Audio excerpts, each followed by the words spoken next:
అన్న మీ తమ్ముడు బ్రేకప్ అయిపోయిందని ఇటు చచ్చిపోతా నేను వెళ్ళిపోయింది అన్న అర్జెంట్ రా అన్న ఎక్కడున్నా. అబ్బా అరే నువ్వు ఎక్కడున్నావు రా? ఎక్కడ నువ్వైతే రూమ్ కాడికి రా, మనం అక్కడ మన రూమ్ మా ఇంటి కాడికి రా, అర్జెంట్గా రా తొందరగా.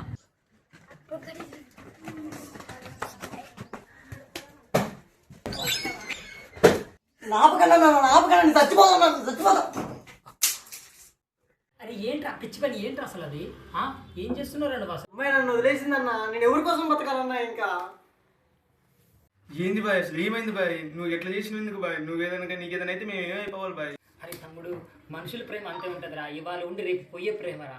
కానీ ఒక్కడు మాత్రం నిజంగా చెప్తున్నా, దేవుని ప్రేమ, యేసయ్య ప్రేమ, నీ కోసం ప్రాణం పెట్టిన ప్రేమ మాత్రం అది శాశ్వతంగా ఉంటుందిరా. ఈ మనుషులు అట్లే వదిలేస్తారా, బాధ పెడతారు, గుండెని బాధ పెడతారు. నువ్వు అట్లా చేయటం తప్పురా.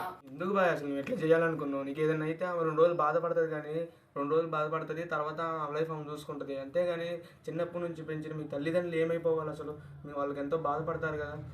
తల్లి గర్భంలో పడకముందే దేవుడు నిన్ను ఎన్నో ఆశలతో ఈ లోకానికి రప్పించాలని ఆశపడ్డాడు. కానీ నువ్వేమో దేవుని తెలుసుకోలేకపోతున్నావు. దేవుని ప్రేమ తెలుసుకోబోయే ముందు నువ్వు అసలు. తమ్ముడు, అమ్మాయిల ప్రేమ కోసం కాదురా, నీ కోసం తన ప్రాణాన్ని ఇచ్చిన దేవుని ప్రేమ లేదు ఫస్ట్.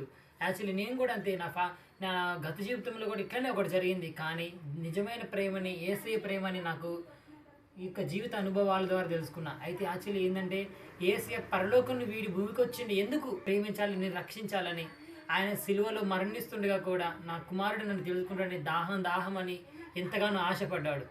ఆ ప్రేమని తెలుసుకో ఫస్ట్. ఏంటంటే మనం ఇన్ని రోజులు తల్లిదండ్రుల గురించి వీళ్ళ గురించి మనుషుల ప్రేమ కోసం చూస్తున్నాం. కాకపోతే ఫస్ట్ ఆఫ్ ఆల్ దేవుని ప్రేమ అనేది శాశ్వతమైనది. ఆయనని అది రుచి చూసి తెలుసుకుంటేనే అనుభవించింది. ఇన్ని రోజులు మనుషుల కోసము, ఆమె ప్రేమ కోసం, ఈమె ప్రేమ కోసం చూసినావు కదా. ఒక్కసారి యేసయ్య ప్రేమని తెలుసుకొని చూడు. ఆయన నీ కోసం కల్వరిలో మరణించిన ప్రేమ. ఎవరు మరణిస్తారా నీ కోసం? ఆమె కోసం 2 రోజులు కలిసి 2 రోజులు మాట్లాడినని చెప్పి ఆమె కోసం మరణించాలని చూసినావు. కానీ దేవుడు నీ కోసము ఆ మహిమను వదులుకొని, పరలోక మహిమను వదులుకొని భూలోకానికి వచ్చిండ్రా. ఎంత ప్రేమను గమనించు ఫస్ట్.